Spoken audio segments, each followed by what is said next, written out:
इस वक्त पूरी दुनिया में सिर्फ एक ही न्यूज़ है, पाकिस्तान और अफ़गानिस्तान का कॉन्फ्लिक्ट। क्या दोनों के बीच में वॉर हो सकता है? जबकि पाकिस्तान ने कह दिया कि ये वॉर है, लेकिन अभी भी यूएन ने इसको वॉर नहीं माना। लेकिन आपको ये समझना चाहिए कि इस वक्त जब यूक्रेन और रशिया का वॉर चल रहा है, वहीं पर चाइना और ताइवान का कॉन्फ्लिक्ट चल रहा है, इजराइल और गाज़ा का तो आप देख ही रहे। लेकिन इस सिचुएशन में अचानक ऐसा क्या हुआ यार? क्योंकि 20 दिन 25 दिन पहले ऐसा कुछ भी नहीं था। मैं आपको सिर्फ ग्राउंड की रिपोर्ट बताऊंगा और समझाऊंगा कि इस वक्त ये वॉर क्यों हुआ। आपको इस 10 मिनट के अंदर समझ में आ जाएगा कि इसके पीछे का असली मास्टरमाइंड कौन है। अगर मैं आपको मास्टरमाइंड का गेम समझाऊंगा तो आपको शौक लगेगा। यार, जो अभी अफगानिस्तान और पाकिस्तान का जो कॉन्फ्लिक्ट चल रहा है वो अभी का नहीं है। एक्चुअली क्या है, जब ब्रिटिश इंडिया के अंदर थे अंग्रेजों ने क्या कर दिया यार, 1893 में मॉटवीर डोरेंट एक नाम था, ये एडवाइज़र थे अंग्रेज़ों के। इन्होंने क्या कर दिया, इनको पता था कि ब्रिटिश को पता था कि हिंदुस्तान उनके अधीन है, और उन्हें लगा कि कहीं ना कहीं क्या होगा, रशिया इंडिया तक आएगा। तो उन्होंने क्या किया, उस टाइम भारत और पाकिस्तान एक ही था, अफगानिस्तान के बीच में एक लाइन खींच दी यार। इस लाइन को बोल दिया डोरेंट लाइन। तो आज भी ये लाइन बहुत बड़ा कॉन्फ्लिक्ट है अफगानिस्तान पाकिस्तान के लिए। क्या हुआ, 1947 में जब हिंदुस्तान आज़ाद हुआ, पाकिस्तान एक अलग देश बन गया, तो पाकिस्तान ने बोला कि यार ये जो सीमा है ना, डोरेंट लाइन, इस लाइन पर हम लोग क्या कर देते हैं, फेंसिंग कर देते हैं। तो अफगानिस्तान ने बोला नहीं यार, ये लाइन हम नहीं मानते, ये लाइन हमने नहीं खींची, हम अंग्रेजों की बात नहीं मानते। तो ये एक कबीले, उन्होंने बोला कि हम लाइन नहीं मानेंगे। तो यहीं से इनका कॉन्फ्लिक्ट शुरू हो गया। लेकिन ये कॉन्फ्लिक्ट इतना नहीं था, लेकिन कॉन्फ्लिक्ट आज 2026 में इतना बड़ा कैसे हो गया कि वॉर की सिचुएशन पर आ गया। आज आप देख रहे हैं कि वॉर हो सकती है। इसके पीछे का गेम समझने की कोशिश करो। इस पूरे के पीछे अगर मैं आपसे ये बोलूं कि आज अफगानिस्तान और पाकिस्तान का जो वॉर का सिचुएशन आ चुकी है या वॉर हो सकता है, इसके पीछे सिर्फ दो ही एजेंसी, एक है MI6, एक है CIA। अब मैं आपको समझाने की कोशिश करूंगा। आप बोलोगे यार, अमेरिका या ब्रिटेन को पाकिस्तान या अफगानिस्तान के वॉर से क्या फ़ायदा? समझने की कोशिश करो। अभी क्या हुआ, कुछ दिन पहले अमेरिका ने बोला कि ईरान को एक वक्त दिया, और नहीं तो मैं ईरान के अंदर हमला कर दूंगा। मेरी बात समझ में आ रहा है? जैसे ही अमेरिका ने बोला कि मैं ईरान के ऊपर अटैक कर दूंगा और एक हफ्ते का टाइम दिया, यहीं से CIA और MI6 को पता है कि अगर अमेरिका ईरान के ऊपर हमला करता है तो इंटरनली ईरान की मदद कौन करेगा? इंटरनली ईरान की मदद करेगा पाकिस्तान का ISI। अब आप बोलोगे यार, ISI क्यों मदद करेगा? तो इस कॉन्फ्लिक्ट को समझो ध्यान से। ISI इस दुनिया में किसी के बाप का नहीं है, ये अमेरिका को भी पता है, ब्रिटेन को भी पता है। जब 1979 के अंदर USSR ने इसी अफगानिस्तान में हमला किया था ना, तो अमेरिका की CIA ने एक ऑपरेशन स्टार्ट किया था, साइक्लोन। उस साइक्लोन ऑपरेशन का एक ही काम था कि किसी भी कीमत पर USSR के कब्जे में अफगानिस्तान नहीं आना चाहिए। लेकिन अमेरिका के वियतनाम के घाव नहीं भरे थे भाई, तो डायरेक्ट नहीं आ सकता था इस वॉर में। तो उसने क्या किया, ISI को बहुत मोटा पैसा दिया, बहुत ही ज़्यादा, और बोला कि तुम मुजाहिदीन तैयार करो। तो बिल्कुल पाकिस्तान को पैसे की ज़रूरत है, ISI को पैसे की ज़रूरत है, उससे फिर कोई फ़र्क नहीं पड़ता कि वो दुनिया में क्या कर रहा है। तो उसने मुजाहिदीन तैयार करे, और वही मुजाहिदीन ने USSR की रेड आर्मी को बैकफुट में फेंक दिया। तो इसका ये मतलब नहीं कि पाकिस्तान अमेरिका का बहुत खास है।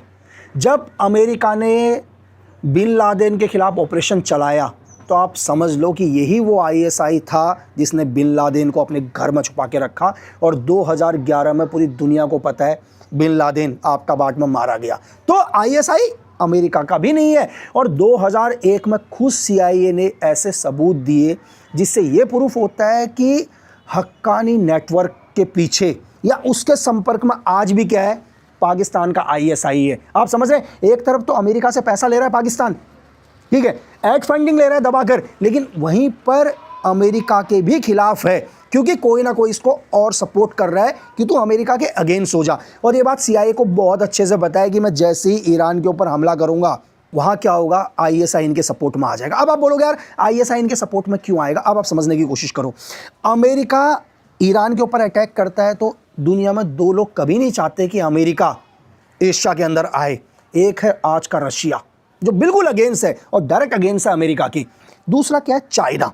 ये दोनों के दोनों यार, जैसे अमेरिका ईरान के ऊपर हमला करेगा, चाइना क्या करेगा, आज भी ISI को फंड करता है इंटरनली। और यहाँ पर ISI का काम होगा किसी भी कीमत पर इंटरनली क्या करना, ईरान को मदद करना। अब मेरी बात समझ रहे हैं? ये बात अमेरिका को भी पता है कि इंटरनली आईएसआई मदद करेगा ईरान की। तो अमेरिका ने बोला कि क्यों ना मैं एक काम करता हूं कि मैं ईरान के ऊपर हमला करूंगा या भविष्य में हमला कर सकता हूं, इससे पहले ही क्या कर दूं, पाकिस्तान को उलझा दूं। कहने के लिए तो आसिम मुनीर दो विजिट कर चुके हैं अमेरिका की। आप सीआईए को समझ लो कि अमेरिका बोलता है कि मैं पाकिस्तान के साथ हूं, लेकिन वहीं क्या करता है, पाकिस्तान और उसके बीच में कॉन्फ्लिक्ट पैदा कर देता है। अब आप बोलोगे यार कि अमेरिका ने कैसे कॉन्फ्लिक्ट पैदा किया।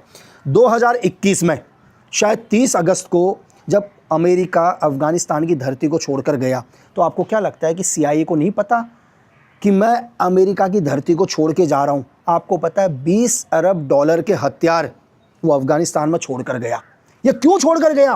क्योंकि उसे पता है कि मुझे तालिबान को स्ट्रॉन्ग करना है, तालिबान को मजबूत बनाकर गया है यही अमेरिका, जिसने 20-22 साल तक अफगानिस्तान की धरती में रहा, क्योंकि इसको पता है कि मुझे कैसे भी करके इसी तालिबान के थ्रू क्या करना है, एशिया में क्या करना है, एक कॉन्फ्लिक्ट, एक तनाव पैदा करना है। और धीरे 2007 में तहरीर तालिबान पाकिस्तान टीटीपी खड़ा हुआ। इस टीटीपी को खड़े होने के पीछे किसका हाथ है? MI6 और सीआईए का यार।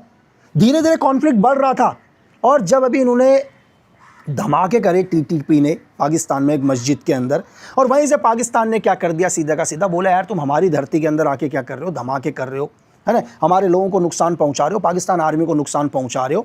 और पाकिस्तान आर्मी ने क्या कर दिया, बोल दिया कि हमने अफगानिस्तान के खिलाफ क्या कर दिया, वॉर छेड़ दी। अब मेरी बात समझ में आया कि अफगानिस्तान को हथियार देकर गया अमेरिका, यहाँ पाकिस्तान को भी अमेरिका ही सपोर्ट कर रहा है। अगर ये कल वॉर हुआ तो कहीं ना कहीं अमेरिका इसको सपोर्ट करेगा पाकिस्तान को, और वहीं सपोर्ट किसको करेगा, वहीं सपोर्ट सीआईए और MI6 अफगानिस्तान को भी करेगा कि दोनों उलझते रहें, क्योंकि ये वहाँ क्या करेगा, ईरान के ऊपर हमला करेगा। अगर यहाँ पाकिस्तान बिल्कुल फ्री हो गया तो पाकिस्तान मदद करेगा। जब पाकिस्तान अपनी चीज़ों में उलझ कर रहेगा तो वो ईरान की मदद नहीं कर पाएगा। आप दुनिया में सीक्रेट सर्विस का गेम समझ सकते हो कि यार वो किस हद तक सोचते हैं। देख लो दोनों का कॉन्फ्लिक्ट हो रहा है, दोनों का, ठीक है।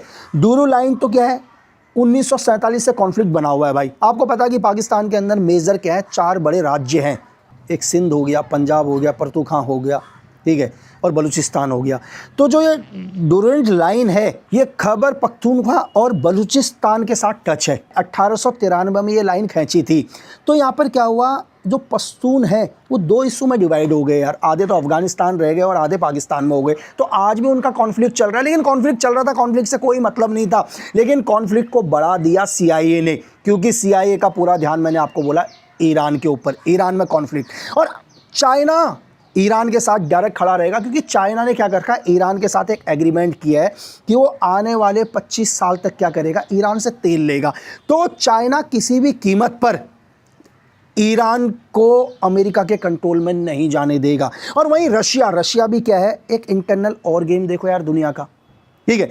रशिया बिल्कुल क्या है, ईरान का दोस्त है, बिल्कुल ईरान का दोस्त है, ईरान को मिसाइल्स वगैरह भी देता है, हर चीज़ से सपोर्ट करता है। लेकिन आज आपको मैं बोलूं कि दुनिया की सीक्रेट सर्विसेज का गेम समझ लो आप, कहीं ना कहीं अगर अमेरिका ईरान के ऊपर हमला करता है तो रशिया को उससे एक बेनिफिट है। अब आप बोलोगे यार रशिया को कैसे बेनिफिट है, रशिया का तो सबसे अच्छा दोस्त है ईरान। जैसे ही अमेरिका क्या होगा, ईरान के ऊपर हमला करेगा, यहाँ से जो अमेरिका या नाटो मिलकर यूक्रेन को सपोर्ट कर रहे हैं, कहीं ना कहीं अमेरिका की ताकत कहाँ लगेगी, ईरान के ऊपर ताकत जाएगी अमेरिका की। तो यहाँ थोड़ा सा रिलीफ किसको मिलेगा, रशिया को रिलीफ मिलेगा यूक्रेन को ख़त्म करने में। तो आप मेरी बात समझ रहे हैं, तो कहीं ना कहीं SVR को, रशिया की सीक्रेट सर्विस को भी पता है कि अगर अमेरिका हमला करता है ईरान पर तो उसे रिलीफ मिलेगा, और हो सकता है कि वो पूरे के पूरे यूक्रेन को कैप्चर कर ले। आप दुनिया के इस गेम को समझ ही नहीं पाओगे। अब यहाँ पर आता है ईरान। यार ईरान की गलती, ईरान की कोई गलती नहीं है यार। अगर मैं आपसे बोलूँ मेरे पॉइंट ऑफ व्यू से, ईरान की क्या गलती यार, अमेरिका ने ईरान को बोला कि आप न्यूक्लियर नहीं बनाओगे, ईरान ने बोल दिया यार कि हम नहीं बनाएंगे न्यूक्लियर, तो आप ईरान को धमकाना बंद कर दो। लेकिन फिर इजराइल क्या बोलता है पड़ोस में, कि ईरान को एक चीज़ बोलो कि तुम मिसाइल भी ना बनाए। अब आप खुद ही सोचो कि ईरान ने आपकी एक शर्त मान ली ना कि यार वो न्यूक्लियर प्रोग्राम को बंद कर देगा, कोई न्यूक्लियर नहीं बनाएगा, लेकिन इजराइल बोलता है कि अमेरिका के ऊपर प्रेशर डालता है मोसाद कि आप एक काम करो, उसके ऊपर एक चीज़ और प्रेशर दो कि आप क्या नहीं करोगे, मिसाइल भी नहीं बनाओगे। अब ईरान बोलता है, मतलब मैं आपको, ईरान क्या बोलता है कि यार मैं जंगल में रह रहा हूँ, मेरे चारों तरफ भेड़िए हैं, ठीक है, आपने मुझे बोला कि तुम घर में बंदूक नहीं रखोगे, चलो मैं नहीं रखूंगा बंदूक, यानी कि न्यूक्लियर नहीं रखूंगा, लेकिन क्या मुझे एक लकड़ी रखने का अधिकार है या नहीं है? अगर कोई जानवर कल मेरे घर पर आएगा तो मैं उस जानवर को डराऊंगा नहीं डराऊंगा? एक लकड़ी मतलब मिसाइल, या मोसाद बोलता है कि इसको लकड़ी भी मत रखवाओ। तो इस जगह में ईरान को मैं गलत नहीं बोलूंगा। और अगर दुनिया को ये लग रहा है कि कल अमेरिका और ईरान का वॉर होगा, ये 2 दिन में ख़त्म हो जाएगा, 3 दिन में, नहीं, ये 2001 या 2002 इराक का वॉर नहीं है, ये वॉर बहुत आगे जाएगा। क्योंकि जिस तरह से यूक्रेन को आज 32 नाटो देश सपोर्ट कर रहे हैं, कहीं ना कहीं ईरान को भी बहुत सारे देश सपोर्ट करेंगे। तो इसलिए मैं आपसे कहता हूं कि जो हर रोज़ हम लोग सुनते हैं कि आज अफ़गानिस्तान ने पाकिस्तान के ऊपर अटैक कर दिया या पाकिस्तान ने अफ़गानिस्तान पर हमला कर दिया, अफ़गानिस्तान बोलता है कि मैंने उसका जेट गिरा दिया, अफ़गानिस्तान बोलता है कि मैंने उसके 55 जवान शहीद कर दिए, वहीं पाकिस्तान बोलता है कि मेरे 12 ही शहीद हुए हैं। वहाँ पाकिस्तान बोलता है कि मैंने 270 तालिबानी लड़ाकू मार दिए, तालिबान कहता है कि नहीं मेरे 10 लड़े। तो ये कॉन्फ्लिक्ट चलता रहेगा। इस कॉन्फ्लिक्ट के पीछे का असली मास्टरमाइंड को समझो कि दुनिया में बैठी वो एजेंसी जो पूरा वॉर का गेम क्रिएट कर रही है, वो चाह रहे हैं कि पूरी दुनिया के अंदर किस तरह से वॉर हो। वॉर इंडस्ट्री में दवा के हथियार बिकेंगे, किसी न किसी को तो फ़ायदा होगा। अगर अफ़गानिस्तान लड़ेगा या यहाँ से पाकिस्तान लड़ेगा तो हथियारों की जो ज़रूरत पड़ेगी, तो अमेरिका को तो हर साइड से फ़ायदा है। अमेरिका तो चाहता है पूरे एशिया को कंट्रोल में लेना। तो दुनिया के अंदर कभी कभी क्या होता है, जो हम लोग देखते हैं वो सब कुछ सच नहीं होता, लेकिन हमेशा क्या होता है, मरते इनोसेंट ही लोग हैं। अब बहुत सारे लोग, हमारे पड़ोसी लोग कहेंगे यार ठीक है पाकिस्तान बर्बाद हो जाए, अफ़गानिस्तान में युद्ध चल रहा है तो हमें क्या मतलब। अब आप एक पल भर के लिए सोच कर देखो भाई, सीमाएँ लगती हैं, पड़ोसी देश है हमारा। सपोज करो कि आपके घर के साथ किसी और का घर है और वो घर वाला दूसरे से झगड़ा कर रहा है किसी तीसरे घर वाले से, आप बोलते मुझे क्या फ़र्क पड़ता है यार, ये घर वाला तो किसी तीसरे घर वाले से झगड़ा कर रहा है। आप समझ करो कि उस आदमी ने आपके पड़ोसी के ऊपर क्या कर दिया, हमला कर दिया, पत्थर मारना शुरू कर दिया। अगर उसके घर की दीवारें हिलेंगी तो कहीं ना कहीं दरारें आपके घर पर भी आएंगी, तो नुकसान आपको भी होगा। तो वॉर कभी भी हल नहीं होता किसी भी चीज़ का। इसलिए हम हमेशा ये चाहते हैं कि जो भी हमारा पड़ोसी देश हो या पड़ोसी मुल्क हो, वो क्या हो, शांत हो, अच्छा हो, हमेशा क्या करे, शांति से रहे। अगर वो शांति से रहेगा तभी आप आगे बढ़ पाओगे, क्योंकि वो हमेशा अशांति फैलाएगा तो कहीं ना कहीं आपका माइंड वहाँ जाएगा, आपको भी मजबूरी में क्या होगा, उस वॉर में जाना पड़ेगा। डायरेक्ट नहीं या इनडायरेक्ट तरीके से हो सकता है कि आप उस वॉर को क्या करना चाहो, बंद कराना चाहो। तो वॉर किसी भी समस्या का हल नहीं है दुनिया में। तो शायद मैंने इस 10 मिनट के वीडियो में आपको ये समझाने की कोशिश करी कि जो पाकिस्तान और अफ़गानिस्तान का वॉर है, ये वॉर कराने वाले MI6 और CIA, ताकि ये दोनों आपस में लड़ते रहें अभी और इनका कॉन्फ्लिक्ट और बड़ा हो जाए और वो ईरान के ऊपर क्या कर सके, हमला कर सके, ईरान को अपने कंट्रोल में ले। तो इसलिए दुनिया की एजेंसी इतना बड़ा गेम खेलती हैं, आप सोच नहीं सकते। तो दुनिया में जो भी हो रहा है उस होने के पीछे कोई ना कोई वजह है, और जो होने वाला है उसके भी पीछे कोई ना कोई वजह होगी। अगर मैं आपसे एक चीज़ और कह रहा हूँ, आप देखना, अगर कल ईरान और अमेरिका वॉर पर नहीं आते हैं, उनका आपस में समझौता हो जाता है, सारी शर्तें हो जाती है, तो पाकिस्तान और अफ़गानिस्तान का भी वॉर बंद हो जाएगा, क्योंकि इस वॉर को भी क्या कर दिया जाएगा, बंद कर दिया जाएगा। ठीक है। और लोग बहुत सारी चीज़ें कहते हैं यार पाकिस्तान तो न्यूक्लियर देश है, न्यूक्लियर पावर है, कहीं न्यूक्लियर हमला तो कर देगा। बिल्कुल नहीं, न्यूक्लियर हमला नहीं करेगा। न्यूक्लियर हथियार सिर्फ क्या है, डराने के लिए है। ये 1945 नहीं है यार, 8 अगस्त का दिन या 6 अगस्त का दिन या 9 अगस्त का दिन कि हिरोशिमा और नागासाकी में एक अणु बम गिरा दिया। ये 2026 है। यहाँ पर न्यूक्लियर अटैक नहीं होगा, वो सिर्फ दिखाने के लिए। मैं एक छोटा सा उदाहरण बताता हूँ आपको। मेरे हाथ में एक पिस्टल है, एक रिवॉल्वर है, एक बंदूक है, उसमें एक गोली है। मेरे मारने के लिए बहुत सारी भीड़ आ रही है, मैं उस बंदूक से सिर्फ लोगों को डराऊंगा कि आगे मत आना, आगे मत आना, नहीं तो गोली मार दूँगा। अगर मैंने गोली ही मार दिया तो उसके बाद तो मुझे मरना ही है ना भाई।